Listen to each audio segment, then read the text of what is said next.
வணக்கம். நீங்களும் உங்கள் அன்பு குடும்பமும் எல்லா வளமும் பெற்று வாழ்க வளமுடன்.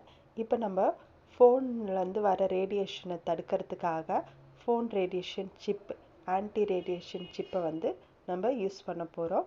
அதை எப்படி ஸ்டிக் பண்ணுறதுன்னு பார்க்கலாம். இந்த ரேடியேஷன் சிப் யூஸ் பண்ணுறதுனால நம்ம உடம்புல எந்தவித பாதிப்பும் வராது. இந்த ரேடியேஷன் சிப்பு நம்ம ஆறாவையும் நம்ம உடம்பையும் பாதிக்கும். அதை தடுக்கிறதுக்காக தான் இந்த சிப்பை நம்ம யூஸ் பண்ணுறோம். இது ரேக்கி சென்டர்லேருந்து ஆர்டர் பண்ண சிப்பு. இப்போ இதை ஃபோனை நம்ம முதல்ல நல்லா க்ளீன் பண்ணிடணும். க்ளீன் பண்ணிவிட்டு ஃபோனோட சென்டரில் நம்ம இந்த மாதிரி ஸ்டிக் பண்ணிடணும். அது மேலே இருக்க கவரை நம்ம ரிமூவ் பண்ணிடலாம். ரிமூவ் பண்ணிட்டு ஸ்டிக்கரை நல்லா ஸ்ட்ராங்காக ஒட்டிடணும்.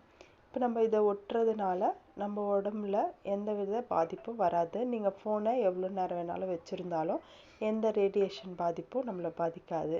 இதை ட்ரை பண்ணி பாருங்கள். நன்றி, வணக்கம்.